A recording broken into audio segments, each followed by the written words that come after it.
Your brain just delivered you a piece of information with absolute certainty. But here's the problem. You have zero evidence to back it up. No facts, no proof, just this calm knowing that feels more real than anything you could actually explain. You meet someone new at a coffee shop, and within 5 minutes, that certainty whispers, this person is going through a breakup they haven't told anyone about yet. 3 weeks later, they finally admit what you somehow already felt on day one. And when people ask, how did you know? You don't have a clean answer. You just shrug and say, I don't know. I just knew. If you're an INFJ, this isn't mystical intuition or lucky guessing. It's your dominant cognitive function, doing what it was designed to do. Your brain operates like a pattern recognition machine that processes information in ways most people can't even imagine. By the end of this video, you'll understand exactly why you just know things without proof, and why this cognitive anomaly gives you such an unsettling advantage. Before we start, please hit the like button, comment, and subscribe so you won't miss any of our weekly deep dives into the world of personality types. And if you're looking for a deeper understanding of yourself and your INFJ personality, browse our favorite INFJ products in the description, and click the link in the comments to take our favorite free personality test. The pattern recognition machine. Your INFJ brain doesn't process information the same way other people do.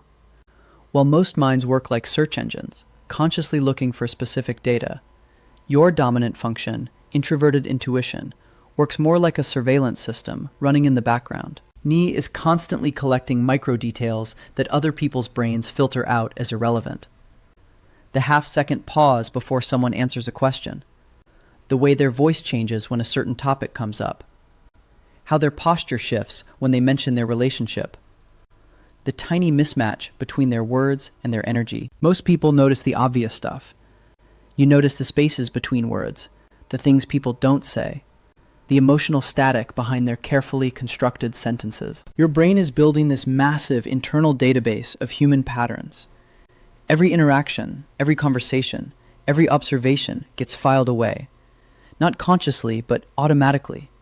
Like your mind is running facial recognition software, except instead of faces, it's recognizing behavioral patterns, emotional signatures, and psychological tells. When you meet someone new, your brain immediately starts cross-referencing everything about them against this database.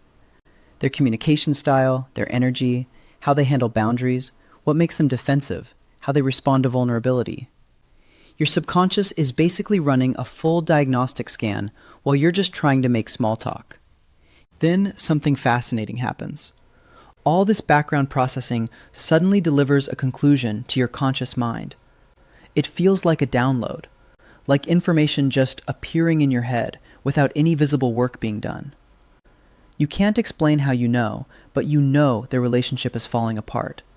You know they're about to quit their job. You know they're not as confident as they pretend to be. This is why INFJs often spot relationship problems months before they explode. Why you can sense someone's about to make a major life change before they've even admitted it to themselves. Why you pick up on family dynamics and workplace tension that everyone else seems oblivious to. Your Ni function is essentially predicting human behavior the way meteorologists predict weather patterns. It's not magic. It's advanced pattern recognition, operating at a level most people's brains simply don't access. But here's the exhausting part. You can't turn this off. While other people get to take conversations at face value, you're involuntarily processing layers of subtext. You're reading between lines that other people don't even know exist. You're seeing the trajectory of situations while everyone else is focused on the present moment. You walk into a family gathering and immediately sense the unspoken tension between your aunt and uncle. You can feel that your cousin is struggling with something they're not ready to share. You notice your mom is more anxious than she's letting on. All of this hits your awareness before anyone has said anything particularly revealing. It's like having emotional X-ray vision. Impressive, but also kind of overwhelming when you just wanted to grab some holiday cookies and avoid drama. Your brain is constantly running these predictions about people's futures based on their current patterns. You see where their choices are leading. You can sense when someone's about to self-destruct, when they're about to break through, when they're about to repeat the same mistakes they've been making for years. This pattern recognition machine in your head doesn't just observe, it forecasts. And that's why your intuitive hits feel so eerily accurate. You're not reading minds, you're reading trajectories. Reading between the lines. But pattern recognition is only half the story. What makes INFJs particularly unsettling to be around is how you read the emotional subtext that most people work very hard to hide. You don't just listen to what people say. You listen to what they're not saying, the energy behind their words, the emotional charge they're trying to suppress, the careful way they avoid certain topics, or the forced lightness in their voice when they claim everything is fine. When someone tells you, "I'm okay, just busy," most people hear a simple status update. You hear, "I'm not okay, but I don't feel safe enough to say that out loud yet." When they say, "My relationship is great," you pick up on the half-second delay before they answer and think, something is definitely not great. This happens because your FE auxiliary function is constantly scanning for emotional incongruence. You notice when someone's words don't match their energy, when their smile doesn't reach their eyes, when they're trying too hard to convince you of something they're not even convinced of themselves. You can sense when someone is performing happiness rather than actually feeling it, when they're using humor as a shield instead of genuine playfulness, when their confidence is actually compensation for deep insecurity. It's like you have built-in lie detection software, except instead of catching factual lies, you're catching emotional ones. This is why strangers end up confessing personal details to you within minutes of meeting. They can sense that around you, the mask doesn't fully work, that you're seeing through their carefully constructed image to something more real underneath. It's both comforting and terrifying for them. You pick up on relationship dynamics that couples haven't even acknowledged to themselves yet. You can feel the resentment building between friends who are still pretending everything is normal. You sense when someone is about to have a breakdown, even when they're holding it together perfectly on the surface. Your brain processes micro-expressions, voice tone changes, body language shifts, and energy fluctuations that most people's conscious awareness completely misses. Someone mentions their ex, and you catch the tiny flinch they don't even know they made. They talk about their job, and you notice how their shoulders tense just slightly. They describe their family, and you hear the emotional weight they're carrying in the spaces between their words. This creates a strange kind of loneliness. While everyone else is having surface-level conversations, you're involuntarily processing the psychological undercurrents. You're aware of the pain people are hiding, the fears they won't admit, the desires they're ashamed of. You end up knowing more about people than they've told you, and sometimes more than they know about themselves. It's exhausting to constantly receive this much emotional information. You can't just enjoy a casual conversation because your brain is automatically decoding layers of meaning. You can't take people's words at face value because you're too aware of everything they're not saying. This ability to read between the lines makes you incredibly valuable as a friend and confidant. People feel seen by you in a way they rarely experience. But it also means you rarely get to experience the simple relief of not knowing, of being able to take someone's "I'm fine" at face value and just move on. You're constantly aware of the gap between who people pretend to be and who they actually are, between what they say they want and what they actually need, between the story they tell the world and the truth they're living with privately. This isn't judgment.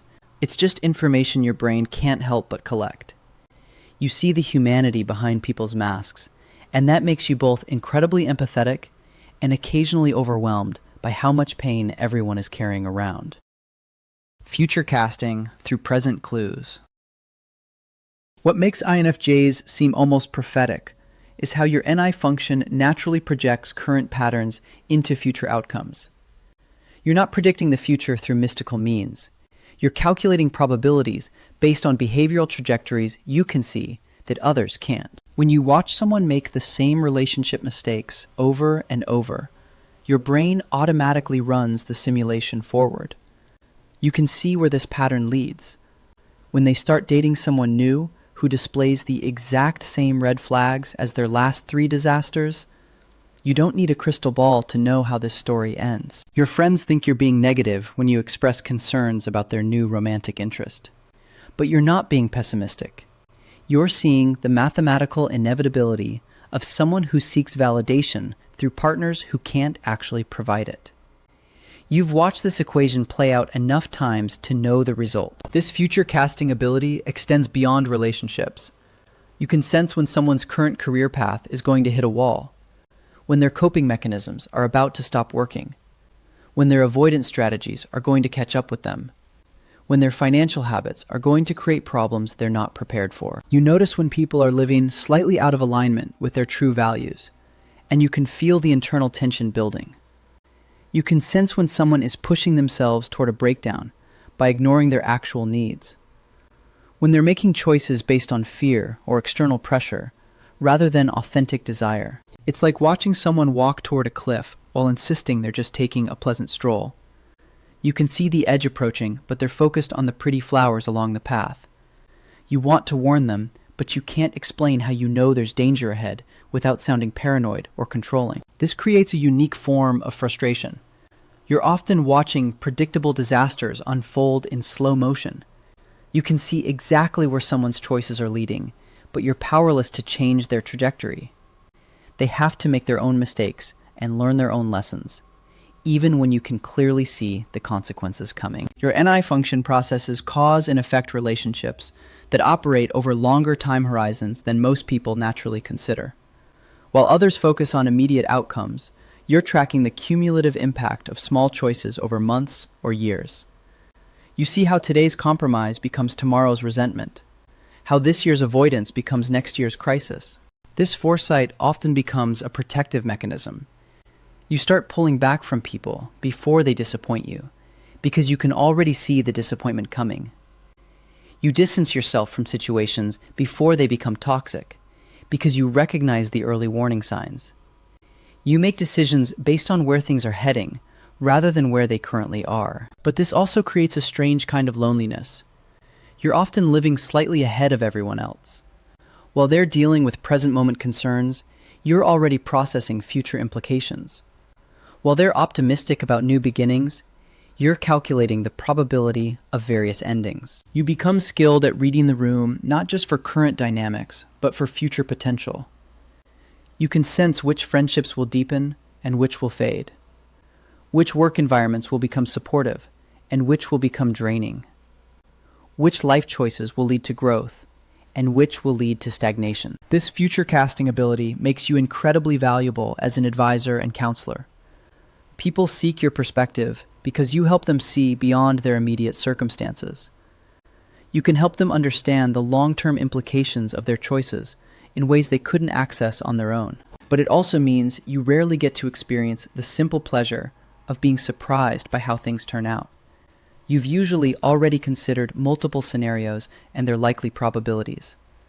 You're often right about how situations will develop, which can feel both validating and isolating. Living with this level of foresight means accepting that you'll often see problems before others do, and solutions before others are ready to hear them. The shadow side of knowing. But here's what nobody talks about when they romanticize INFJ intuition. This gift comes with a psychological cost that can be absolutely exhausting. Your brain never gets to rest. While other people can walk into a room and just exist, you're involuntarily running a full diagnostic scan on everyone's emotional state. Your nervous system is constantly hypervigilant, scanning for threats, inconsistencies, and hidden agendas that might not even exist. You can't just meet someone and take them at face value. Your mind immediately starts building psychological profiles. Are they genuine or performing? What are they hiding? What patterns from your past do they remind you of?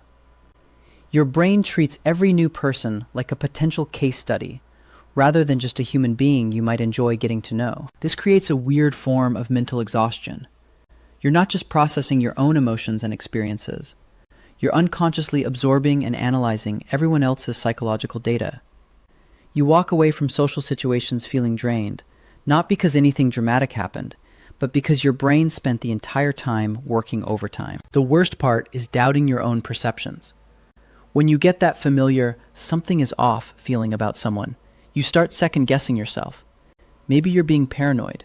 Maybe you're projecting past experiences onto innocent people. Maybe your pattern recognition is actually just trauma response disguised as intuition. You end up in this constant internal debate. Trust the knowing or dismiss it as anxiety. Your logical mind wants proof and evidence, but your intuitive function is insisting something doesn't add up. You feel crazy for having such strong reactions to people who seem perfectly normal to everyone else. Then, months later, when your initial impressions prove accurate, you're not vindicated. You're just tired. Being right about people's hidden problems doesn't feel like winning. It feels like carrying information you never asked for about situations you can't fix. Your hyper-awareness becomes a burden when you realize you can see everyone's emotional wounds, but you can't heal them. You notice when people are struggling, but they're not ready to acknowledge it. You can sense when relationships are failing, but the people involved aren't ready to face that reality. You're like an emotional early warning system that nobody asked for and nobody wants to hear from. This leads to a particular kind of social withdrawal. You start limiting your exposure to people and situations because processing everyone's psychological complexity is genuinely overwhelming. You need recovery time after social interactions, not because you're antisocial, but because your brain worked so hard the entire time. You develop this habit of scanning every room you enter for potential emotional landmines. Who's angry but pretending not to be? Who's on the verge of a breakdown? Who's hiding something significant? Your nervous system treats social gatherings like tactical operations rather than opportunities for connection. The loneliness hits when you realize that very few people understand what it's like to live with this level of awareness. When you try to explain why social situations exhaust you, people think you're being dramatic. When you mention your concerns about someone, others assume you're being judgmental or negative. You end up feeling like you're living in a different reality than everyone else. While they're enjoying surface-level interactions, you're drowning in psychological subtext. While they can give people the benefit of the doubt, your brain is cataloging inconsistencies and red flags. Learning to manage this gift means accepting that your awareness is both a strength and a vulnerability. You need to set boundaries around how much emotional information you're willing to process. You need to distinguish between genuine intuitive insights and anxiety-driven hypervigilance. Most importantly, you need to find ways to ground yourself in the present moment instead of constantly living in the future implications of everything you're observing. Your knowing is real and valuable, but it doesn't have to control every interaction you have. The goal isn't to turn off your awareness. It's to learn how to carry it without letting it carry you. Living with the gift. So how do you actually live with this cognitive anomaly without letting it drive you completely insane? First, you need to accept that your intuition is a legitimate form of intelligence. Your NI function isn't some mystical woo-woo nonsense.